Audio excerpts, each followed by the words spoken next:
10 Pinoy celebrities na mula sa broken families. 10. Ibinahagi noon ni Kylie Padilla na patuloy niyang hinaharap ang childhood traumas mula sa paghihiwalay ng kanyang mga magulang. 9. Si Luis Manzano ay nag-iisang anak ni na Edu Manzano at Vilma Santos na ikinasal noong 1980 ngunit naghiwalay noong 1982. 8. Si Diego Loizaga ay pinalaki sa Australia ng kanyang ina na si Teresa Loizaga. Naging estranged siya sa kanyang ama na si Cesar Montano sa loob ng 7 years bago sila nagkaayos noong 2022. 7. Si Kayla Estrada ay naging bukas sa pagbabahagi ng karanasan niya sa broken family matapos maghiwalay ang kanyang mga magulang. 6. Kahit na lumaking hindi kasama ang ama, napanatili ni Daniel Padilla ang close relationship nila ng amang si Romel Padilla. 5. Noong 2022, sinabi ni Julia Barreto na may trauma pa rin siya sa amang si Dennis Padilla at hindi pa handang makipag-ayos rito.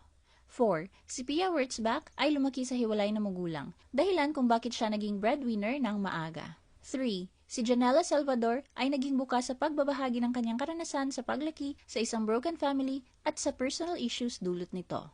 2. Ibinahagi ni Jillian Ward na ang paghihiwalay ng kanyang mga magulang ay nagdulot ng matinding stress habang siya ay nagtatrabaho.